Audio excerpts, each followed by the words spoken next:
அன்புடை தமிழ் நெஞ்சங்களுக்கு வணக்கம். தமிழ்நாட்டுல இன்னைக்கு 2 முக்கியமான சம்பவம் நடந்திருக்கு. ஒண்ணு, ஆளும் கட்சியின் அமைச்சர் விழுப்புரத்துல மக்களை சந்திக்க போகும்போது அவர் மேல சேத்த வாரி இறைச்சிட்டாங்க அப்படிங்கிற ஒரு செய்தி. தமிழக வெற்றி கழகத்தின் தலைவர் விஜய் பேருந்து அனுப்பி மக்களை அழைத்து வந்து அவர்களுக்கு உணவளித்து நிவாரண பொருட்களையும் அளித்து அனுப்பியிருக்கிறார். இந்த விஷயம் ரெண்டையும் பத்தி தான் இந்த வீடியோல ஃபுல்லா பார்க்க போறோம். தமிழக வெற்றி கழகத்தின் மீதான விமர்சனங்கள் நாளுக்கு நாள் அதிகமாகிக்கிட்டே இருக்கு. மாநாடு முடிஞ்சு ஒரு மாசம் ஆகியும் ஒரு பக்கம் சங்கி செதறிக்கிட்டு இருக்காங்க. உடன்பிறப்புகள் உதறல் எடுத்து போய் தெரிஞ்சுக்கிட்டு உளறிக்கிட்டு தெரியுறாங்க. இன்னொரு பக்கம் தம்பிமார்கள் மிகுந்த ஆக்ரோஷத்தோட பொங்கி பொங்கி பேசிக்கிட்டு இருக்காங்க. வீடியோவை போட்டு விஜய் பாட்டெல்லாம் பேசி அப்படியே சட்ட காலரெல்லாம் தூக்கி தூக்கி என்னென்ன முடியுமோ அதெல்லாம் செஞ்சுட்டு இருக்காங்க. ஸ்கூல் லீவ் விட்டா சம்பந்தம் இல்லாத ட்வீட் எல்லாம் போடுறாங்க. எதுக்கு? ஏன்? இந்த மாதிரி பல கேள்விகள் இருக்கு. அது எல்லாத்துக்கும் ஒரே காரணம் தான் தலைவர் விஜய். அவர் தளபதியா இருக்கும் போதே அவருக்கு வந்த பிரச்சனைகளை பத்தி சொல்லி தெரிய வேண்டியதில்லை. இப்ப தலைவர் அவதாரம் எடுத்துட்டாரு, மக்கள் பக்கத்துல ரொம்ப நெருக்கத்துல இருக்கிறாரு அப்படிங்கிற இந்த செய்தியும் மாநாடு நடத்திய விதமும் பல்வேறு தரப்பை சேர்ந்தவர்களுக்கு மிகுந்த அச்சத்தையும் பயத்தையும் கொடுத்திருக்கு. அதோட வெளிப்பாடு தான் இதெல்லாம் கடந்து போயிடும். நம்ம மீது வைக்கப்படுகிற அத்தனை விமர்சனங்களும் தப்பானது மட்டும்தானா? வன்மத்தோடு கொட்டப்படுவது மட்டும்தானா? தமிழக வெற்றி கழகத்தின் வளர்ச்சிக்கான விமர்சனங்களா அதுல எதுவுமே இல்லையா அப்படிங்கிற கேள்வியும் எழதான் செய்யும். தமிழ்நாடு முழுக்க பெங்கால் அப்படிங்கிற இந்த புயல் கரையை கடந்ததுக்கு அப்புறமா பல்வேறு இடங்கள்ல கனமழை பெய்து அதோட ஆஃப்டர் எஃபெக்ட்ஸை நம்ம பார்த்துட்டு இருக்கோம். சென்னையை தாக்க போகுது அப்படின்னு அதீத முன்னெச்சரிக்கையோடு சென்னை தயாராகி கொண்டிருந்த நேரத்துல மற்ற மாவட்டங்களான விழுப்புரம், திருவண்ணாமலை, காஞ்சிபுரம் போன்ற பகுதிகள் எல்லாம் இந்த மழை தன்னுடைய ஆதிக்கத்தை செலுத்திட்டு போயிருக்கு. இப்ப இந்த மழை வெள்ளத்தால் பாதிக்கப்பட்டிருக்கக்கூடிய மக்களுக்கான நிவாரண பணிகளை கொடுப்பதுல என்ன சிரமம் அப்படின்னா, தேசிய நெடுஞ்சாலைகள்லயே தண்ணி தேங்கி நிற்கக்கூடிய அளவுக்கு மழை பெய்திருக்கு. இயற்கை பேரிடர் தான். இந்த புயல்னு வந்தா எல்லா வகையான சிரமத்தையும் ஆளும் அரசும் மக்களும் சந்தித்து தான் ஆக வேண்டும் அப்படிங்கிறது எல்லாருக்கும் தெரிஞ்சிருந்தாலும் இப்படிப்பட்ட ஒரு சிச்சுவேஷனை நம்ம யோசிச்சே பார்க்கல அப்படிங்கிறதுனால இதுக்கான அரேஞ்ச்மெண்ட்ஸை ரெடி பண்றதுக்கு கொஞ்சம் டைம் ஆகுது அப்படிங்கிறதையும் நம்மளால உணர முடியுது. சென்னையை சேர்ந்த தமிழக வெற்றி கழக தோழர்கள் தயாராக இருக்கிறாங்க அப்படின்னா திருவண்ணாமலையில இருக்கிறவங்க தயாராகிறதுக்கான ஐடியாவே அவங்களுக்கு இருந்திருக்காது. அவங்க தீப திருவிழாவுக்கு தயாராகிட்டு இருந்திருப்பாங்க. அதற்கு இடையில இப்படி ஒரு நிகழ்வு நடந்தது அவங்களுக்கே ஜீரணிக்க முடியாதா, ஏற்றுக்கொள்ள முடியாதா, மிகுந்த துயரம் அளிப்பதா இருக்கும். அவங்க ஊர்ல நடந்த விஷயம் அவங்களுக்கு ரொம்ப கஷ்டமா இருக்கும்போது அவங்கள சுத்தி இருக்கவங்க தான் அதுக்கான ஆறுதலையும் தேற்றுதலையும் அதற்கான வழிதுறைகளையும் சொல்ல முடியும். அமைச்சர் விழுப்புரத்துல மழை பெஞ்சு வீட்டுக்குள்ள தண்ணி வந்துருச்சு அப்படின்னு பொதுமக்கள் சாலை மறியல் போராட்டத்தில் ஈடுபடுறாங்க. அவங்கள பாக்குறதுக்காக அமைச்சர் போறாரு. போன அமைச்சர் மீது சேற்றை வாரி இறைச்சிருக்கிறாங்க. அமைச்சர் பையன் 2 பேரும் போயிருக்கிறாங்க. சேற்றை வாரி இறைச்சிட்டாங்க அப்படின்னு சொல்லிட்டு அமைச்சர் கார்ல ஏறி வந்துட்டார். இந்த விஷயம் நடந்தோடனே அதுக்கான ரியாக்ஷனா ஒண்ணு இருக்கும்ல. அதான் கவர்மெண்ட் சைட்ல இருந்து, அரசு தரப்புல இருந்து, காவல்துறை தரப்புல இருந்து என்ன சொல்லியிருக்கிறாங்க அப்படின்னா, இந்த சேற்றை வாரி இறைச்சது பொதுமக்கள் கிடையாது. இவங்க ஒரு கட்சிக்காரங்க.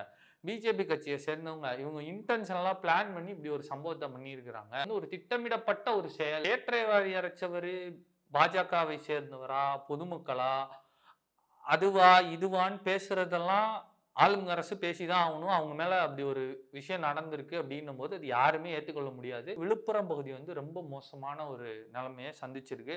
குறிப்பா தாவேகாவின் வெற்றி கொள்கை திருவிழா மாநாடு நடந்த பகுதியும் அதை சுற்றி இருக்கக்கூடிய பகுதிகள், அந்த பகுதிகளெல்லாம் மழை வெள்ளம் ரொம்பவே வீரியமா இந்த வருஷம் பெஞ்சிருக்கு. அதோட ஆதிக்கத்தையும் அது கொடுத்திருக்கக்கூடிய அந்த அழிவையும் மக்கள் இன்னும் ஃபேஸே பண்ண முடியாத அளவுக்கு இருக்கு அப்படின்னு சொல்றாங்க. அந்த பகுதிகளெல்லாம் தொடர் கவனிப்போடும் ஜாக்கிரதையோடும் தமிழக வெற்றி கழக தோழர்கள் அவங்களோட நிவாரண பணிகளை தொடர்ந்து செய்யணும்.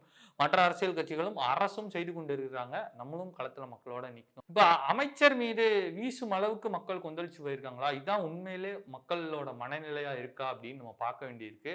அப்படி உண்மையிலே இந்த அரசு தோத்து போயிருச்சா? இந்த திராவிட மாடல் அரசு மீது சேற்றை வாரி இறைக்கும் அளவுக்கான குற்றச்சாட்டுகள் இருக்கா? அப்படி இருந்துச்சு அப்படின்னா அது என்னென்னு மறக்காம கமெண்ட்ல சொல்லுங்க. அப்படி இல்லைன்னாலும் தயவு செய்து அதை மென்ஷன் பண்ணுங்க. அரசு நடத்துவது வெறும் போட்டோ ஷூட் தான் அப்படிங்கிற விமர்சனம் இந்த மழை காலத்துல ரொம்ப ஸ்ட்ராங்கா முன்வைக்கப்படுது.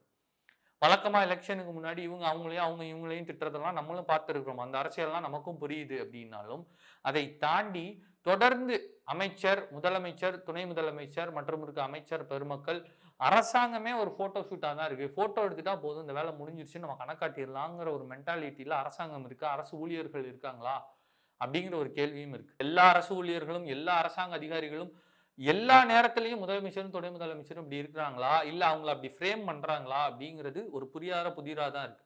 உண்மையிலே நடப்பது மக்களுக்கான ஆட்சியா போட்டோ ஷூட் ஆட்சியா? நீங்களே கமெண்ட்ல சொல்லிருங்க. நடப்பது எப்பகையான ஆட்சி, எப்படி இருக்கு ஆட்சி அப்படிங்கிறத நீங்க சொல்லுங்க.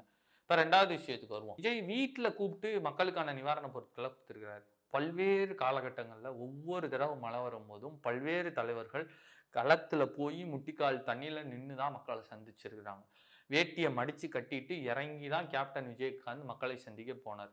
கேப்டன் விஜயகாந்த் மட்டும் இல்ல, வாத்தியாரும் அப்படிதான் போனாரு, கலைஞர் கருணாநிதி அப்படிதான் போனாரு, செல்வி ஜெயலலிதா அவர்கள் அப்படிதான் போனாங்க. இப்படி பல்வேறு தலைவர்களும் மக்களை சந்திக்க களத்துக்கு, மழை வெள்ள களத்துக்கே போய் தான் பார்க்கறது வழக்கம்.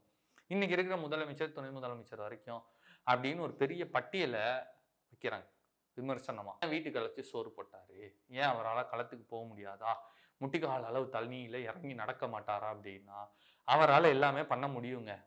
இப்போ அவரு நிவாரண பொருட்கள் வாங்கியிருக்குது சென்னையை சேர்ந்த ஒரு குறிப்பிட்ட பகுதி மக்களுக்கு மட்டும். இவர் ஒன்றும் கவர்மெண்ட் இல்ல, நாளைக்கு கவர்மெண்ட். இன்னைக்கு இவரு ஒரு நடிகர். இந்த நடிகர் களத்துக்கு போகும்போது உள்ள இறங்கும் போது போன்ல யூடியூப் சேனல் வச்சிருக்கவங்கள தொடங்கி நேஷனல் மீடியா வரைக்கும் இந்த விஷயத்தை கவர் பண்றதுக்கு அதே களத்துக்கு வரும். அதை தாண்டி தளபதி நேரடியாக நிவாரண உதவிகளை வழங்குகிறார் களத்தில்னு சொன்னா அதுக்காக தனியா ஒரு கூட்டம் கூடும். நிதர்சனமான உண்மை. இத காவல்துறையை போட்டு சமாளிக்கலாம், எல்லாம் பண்ணலாம், இதெல்லாம் பண்ணலாம். ஆனா காவல்துறை மீட்பு பணியில இருக்கிறாங்க. காவல்துறை பல்வேறு பணிகள்ல ஈடுபட்டு இருக்கும்போது எனக்கு ஒரு 200 போலீஸ் வேணும், நான் போறேன், அங்க வந்து நீங்க பந்தோபஸ்து பண்ணுங்க, யாரையும் டிஸ்டர்ப் இல்லாம நான் போய் நிவாரண உதவி கொடுக்குறேன்னு சொல்ற ஆளும் நம்ம கிடையாது, கட்சியும் நம்ம கிடையாது. பாதிக்கப்பட்டவர்களை நேரடியா நம்மளோட தாவேக்காவோட செலவுலேயே பேருந்துல ஏற்றி அழைத்து வந்து அவர்களுக்கு உணவளித்து அவர்களுக்கான நிவாரண பொருட்களையும் அளித்து பத்திரமா அவங்க வந்து சேஃபா கூட்டிட்டு வந்துட்டு சேஃபா ரிட்டர்ன் போய் வீட்டுல விட்டுருக்கிறோம். இதுதான் நடந்திருக்கு. அப்ப இதற்கான விமர்சனங்கள் தொடர்ந்து வருது அப்படின்னா களத்தில் தாவேக்கா ஆல்ரெடி நிற்கும் போது அதற்கான வீரியம் ரொம்ப ஜாஸ்தியா இருக்கு. தளபதி விஜயும் அதே களத்திற்கு போய் நிற்கும் போது அந்த இடத்துல ஏதாவது ஒரு அசம்பாவிதம் நடந்து விட்டால் அதற்கான பொறுப்பை யார் ஏற்பது? நம்ம எவ்வளவுதான் முன்னெச்சரிக்கையா இருந்தாலும் அதை தாண்டி ஒரு சின்ன சம்பவம் ஏதோ ஒண்ணு தெரியாம நடந்துருச்சுன்னா அதுக்காக கூட தலைவர் விஜய் வந்து இந்த மக்கள் சந்திப்பை பனையூர் அலுவலகத்துல நடத்தி இருக்கலாம். ஆனா தமிழக வெற்றி கழகத்துல இருந்தே பல தோழர்கள் தொடர்ந்து இந்த விமர்சனத்தை வச்சுக்கிட்டே இருக்காங்க. அப்படி எல்லாம் பண்ணக்கூடாது தலைவரே, தலைவரா இருந்தா என்ன, இது தப்புனா தப்பு தான், நீங்க களத்துக்கு போய் தான் மக்களை பார்த்துருக்கணும், மக்களை தேடி நாம் தான் செல்ல வேண்டும், மக்கள் நம்மை தேடி வரக்கூடாது அப்படின்னு ஸ்ட்ராங்கா மென்ஷன் பண்ணியிருக்கிறாங்க. நிறைய பேர் ஸ்பேஸ்லாம் டக்கு டக்குன்னு போட்டு அதெல்லாம் குறித்து பேச ஆரம்பிச்சுட்டாங்க. அதற்கான எதிர்வினைகளும் வர ஆரம்பிச்சிருச்சு. பாயிண்ட் நம்பர் 1, நிவாரணம் கொடுத்தது கரெக்டா தப்பா? கண்டிப்பா கரெக்ட். நிவாரண உதவி மக்கள் கொடுத்துதான் ஆகணும், கொடுத்தாச்சு. யாருக்கும் சிரமம் இருந்துச்சா? யாருக்குமே சிரமம் இல்லை, சிறப்பா அவங்கவுங்களுக்கு அவங்கவுங்க கையில கொடுத்தாச்சு. பாயிண்ட் நம்பர் 3, நம்ம போட்டோ ஷூட்டுக்காக விளம்பரத்துக்காக இதை பண்ணோமா? கிடையவே கிடையாது. மக்களுக்காகத்தான் அதை பண்ணியிருக்கிறோம். அதனால மக்களுக்குரியதை மக்கள்கிட்ட கொடுத்துருக்கிறோம். Correct, okay. மக்களை போய் களத்துல சந்திக்கலையே, ஏன்? களத்தில் சந்திக்கும் நாள் வெகு தூரத்தில் இல்லை, விரைவில் மக்களை களத்தில் சந்திப்போம். அவர்களுக்கான ஆறுதல் தேவைப்படும் அத்தனை இடத்திலையும் தளபதியாகவே தாவேக்காவின் ஒவ்வொரு தொண்டனும் நின்று கொண்டு இருக்கிறான். அதனால தளபதி இன்னும் களத்துக்கு வரல, கால அளவு தண்ணியில இறங்கலன்னு சொல்லாதீங்க. ஏற்கனவே அரசியல் ஆழ்கடலில் தளபதி தன்னுடைய காலை பதித்து விட்டார்.